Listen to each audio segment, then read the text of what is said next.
श्री कृष्ण और कुम्हार की सच्ची भक्ति की कहानी। तो इस कथा को जो भी श्रद्धा से सुनेगा या पढ़ेगा उसे 84 लाख योनियों के बंधन से मुक्ति मिल सकती है। तो इस कथा को जो भी अच्छे से यानी कि मुक्ति मिल जाएगी। तो बोलिए जय श्री कृष्ण। तो कहानी शुरू करते हैं कि एक बार की बात है कि यशोदा मैया प्रभु श्री कृष्ण के उल्हानों से तंग आ गई और छड़ी लेकर श्री कृष्ण की ओर दौड़ी। जब प्रभु ने अपनी मैया को क्रोध में देखा तो वह अपना बचाव करने के लिए भागने लगा। तो भागते भागते श्री कृष्ण एक कुम्हार के पास पहुंचे। तो कुम्हार तो अपने मिट्टी के घड़े बनाने में व्यस्त था, लेकिन जैसे ही कुम्हार ने श्री कृष्ण को देखा तो वह बहुत प्रसन्न हुआ। तो कुम्हार जानता था कि श्री कृष्ण साक्षात परमेश्वर है। तो प्रभु ने कुम्हार से कहा कि कुम्हार जी, आज मेरी मैया मुझ पर बहुत क्रोधित है, तो मैया छड़ी लेकर मेरे पीछे आ रही है, तो भैया मुझे कहीं छुपा लो। तब कुम्हार ने श्री कृष्ण को एक बड़े से मटके के नीचे छुपा दिया। तो कुछ ही क्षणों में मैया यशोदा भी वहां आ गई और कुम्हार से पूछने लगी, कुम्हार जी, आपने मेरे कन्हैया को कहीं देखा है क्या? कुम्हार ने कह दिया, नहीं मैया, मैंने कन्हैया को नहीं देखा। तो श्री कृष्ण ये सब बातें बड़े से घड़े के नीचे छुप सुन रहे थे। तो मैया तो वहां से चली गई।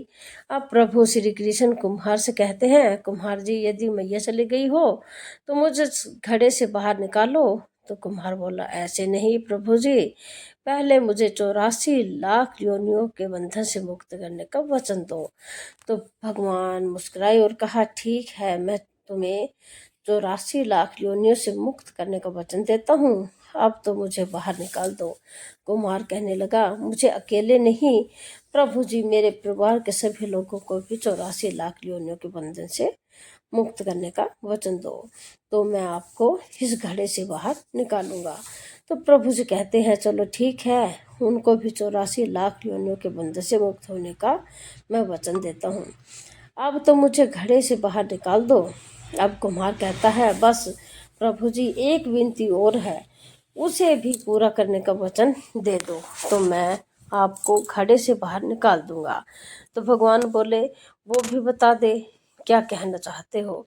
कुम्हार कहने लगा, प्रभु जी, जिस घड़े के नीचे आप छुपे हो उसकी मिट्टी मेरे बैलों के ऊपर लाद के लाई गई है, मेरे इन बैलों को भी 84 लाख योनि बंधन से मुक्त करने का वचन दो।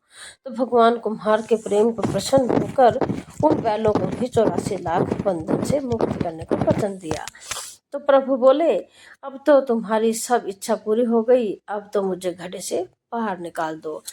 तब कुम्हार कहता है, अभी नहीं भगवान, बस एक अंतिम इच्छा और है, उसे भी पूरा कर दीजिए, और वे ये है कि जो भी प्राणी हम दोनों के बीच के इस संबंध को सुनेगा उसे भी आप 84 लाख योनियों के बंधन से मुक्त करोगे।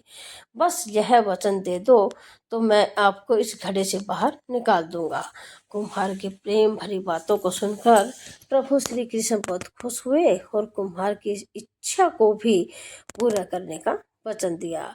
फिर कुम्हार ने बाल श्री कृष्ण को घड़े से बाहर निकाल दिया और उनके चरणों को छूकर प्रणाम किया। प्रभु जी के चरण धोए और चरणामृत पिया। तो अपनी पूरी झोपड़ी में चरणामृत का छिड़काव किया और प्रभु जी के गले लगाकर इतना रोए कि प्रभु में ही विलीन हो गए। जरा सोच करके देखिए, जो बाल श्री कृष्ण 7 कोस लंबे चौड़े गोवर्धन पर्वत को अपनी इतनी अंगुली पर उठा सकते हैं, तो क्या वो एक घड़ा नहीं उठा सकते थे?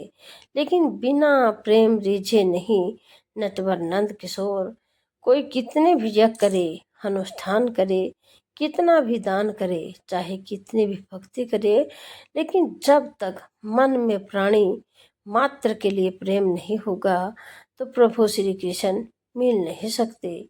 जय श्री कृष्ण, जय श्री राधे राधे।